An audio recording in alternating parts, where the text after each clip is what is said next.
Good day, everyone. Tim from Timber Visions here. So I'm finally going to come and do part of the final walkthrough of my parents' house. I want to kind of show this area here in the front and my dad's garage and workshop area. So stick with me and I'll kind of go over all this with you. Out on the front of my parents' house here, they have this little patio area, which is kind of interesting. It's got, this roof overhead, but it's south facing, and the sun really, in the wintertime here, really shines down in this area. And this area is actually like 20 degrees warmer than outside temperature if the sun's out. So it's a nice little area out here. And during the summer, it should all be shaded because the sun goes straight up instead of across the southern sky like it is now. It just basically comes up like this. But during the summer, it'll come more straight from the east, maybe even northeast a little bit. So this should all be shaded. We'll see this summer, but so far this winter, this area has been really nice for a little warmer temperatures in this particular area than the rest of the outside. So we're gonna go into Dad's shop here, garage, and kind of do a walkthrough. Okay, so this is just coming in the door from that patio area. And it's a garage. So Dad's side by side and Mom's car and Dad's truck are all parked in here. There's still plenty of room for activities. Just kind of give you a little above view. Really good lighting.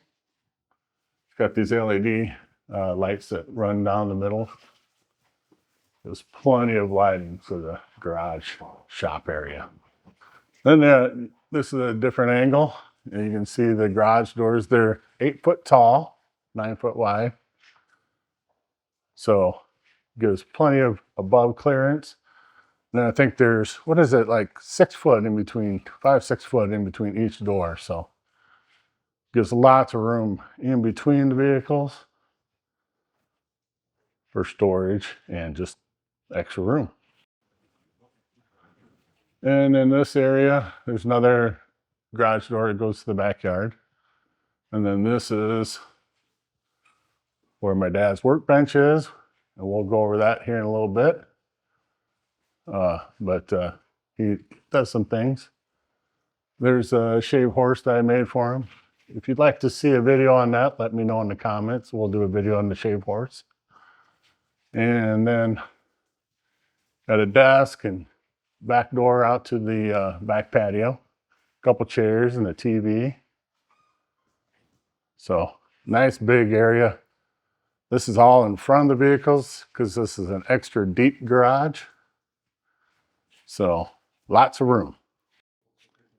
And I've shown this area before the house is completed, but this is the utility room / storage room / bathroom. Got some shelves.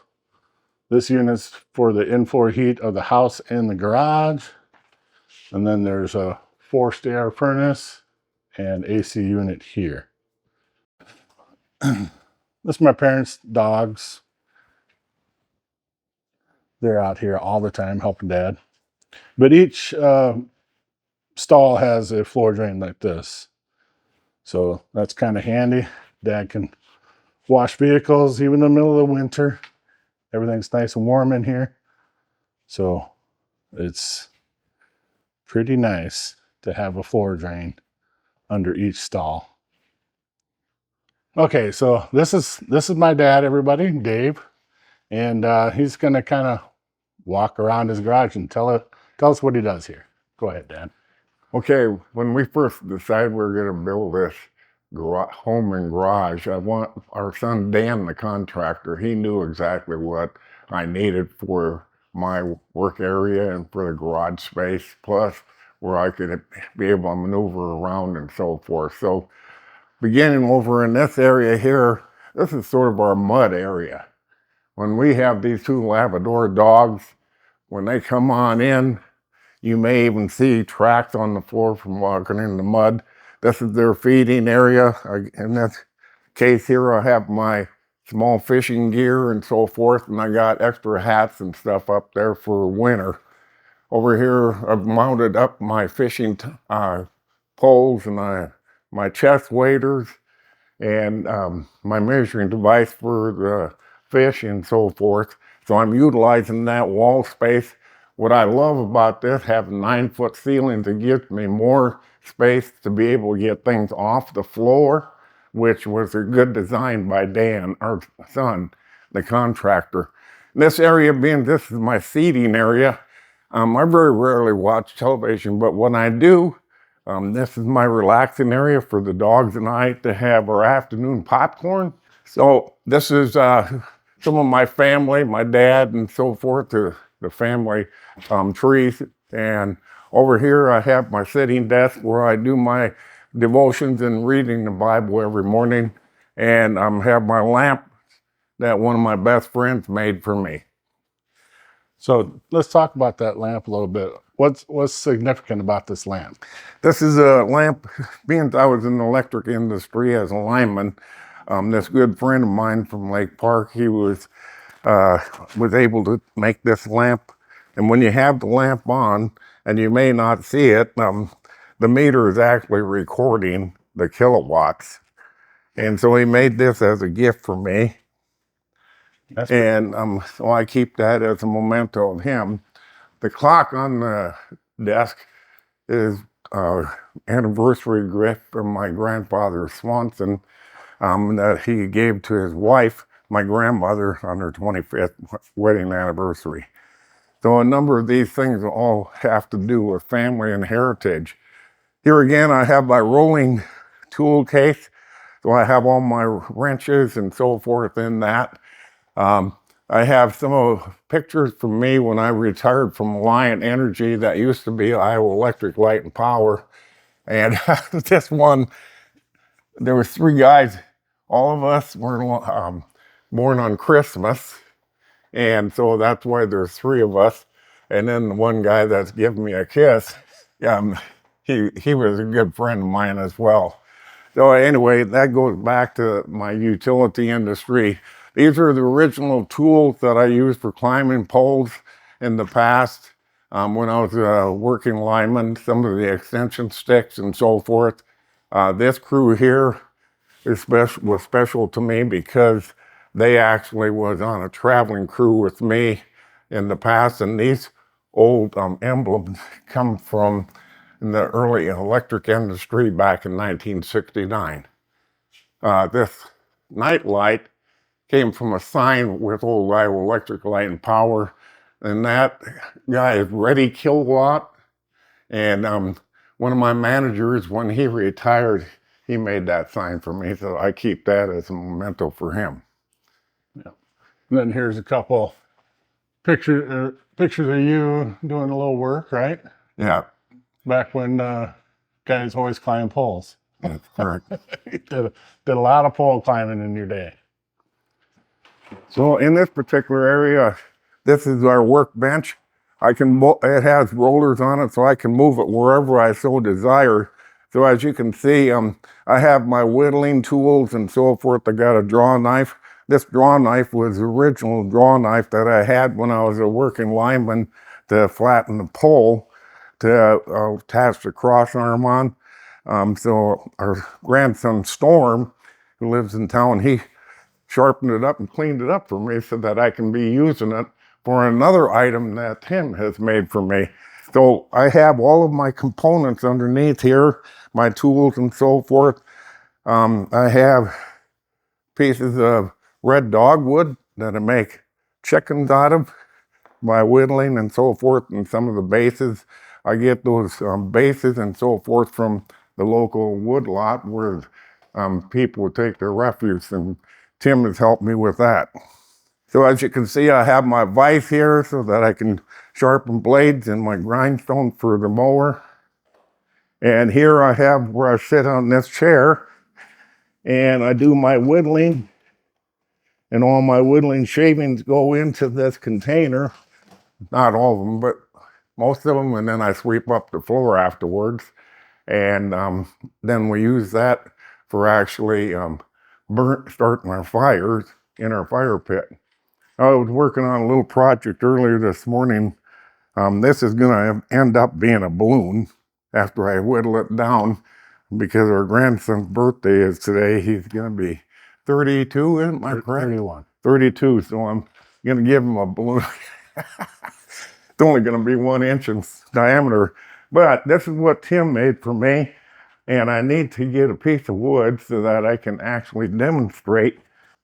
What's unique about this horse is that I can put this piece of wood in, and by using my toes, holding down on that, I can have both hands free to take a square piece of wood and sharp, make it round as I get certain areas, taking my time.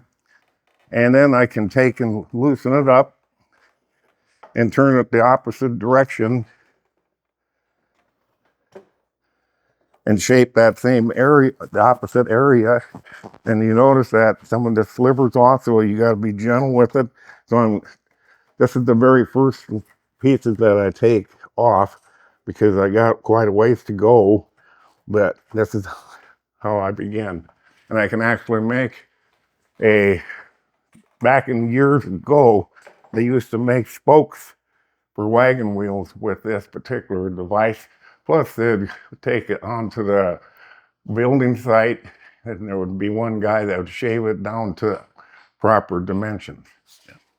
So yeah, Tim made that for me. That's called a shaving horse.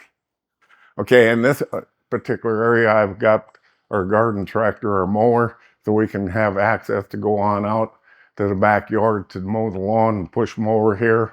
I've got all of our folding chairs for whenever we have family members. We have had 32 people in here celebrating Christmas with those tables you saw in the bathroom, plus these chairs. Yeah, that was 1 week after you moved in. That's right, exactly 1 week. And then over here I have my scuba gear and hunting gear and so forth that I have stashed up in here and on these shelves, so that I have that well out of the way. Everything is organized, and I know where it's at, when I want it, when I need it.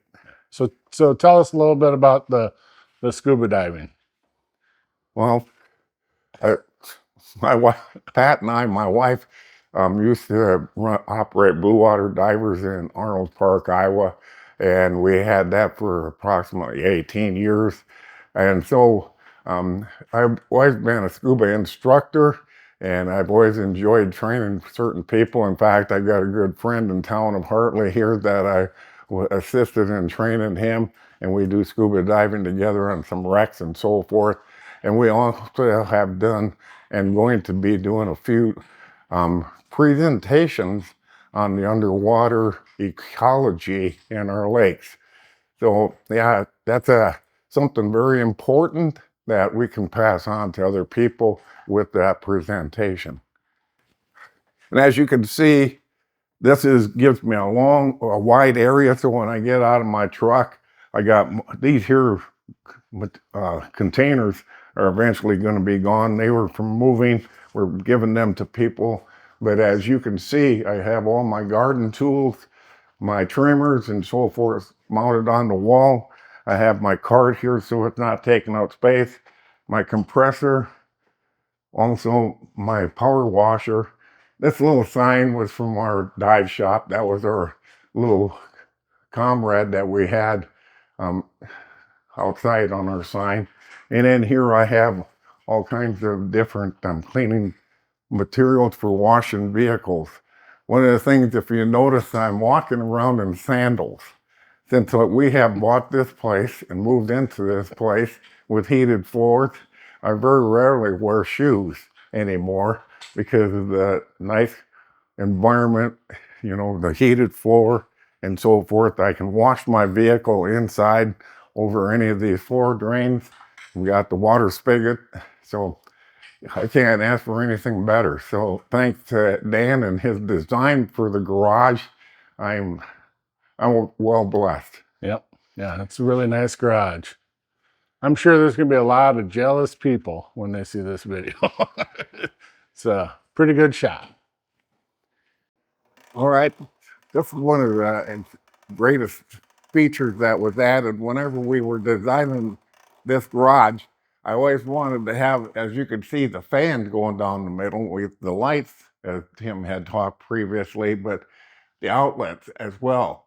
And our son Dan, for Christmas, and my birthday is on Christmas, he and his wife and family gave me this retractable. So now I can have electricity anywhere with my vacuums if I have anything where vacuuming out one of the vehicles or for my workbench, rather than having to worry about having outlets that were designed on a wall. It gives me the capability to go completely around my workbench, and so this is a great asset as well.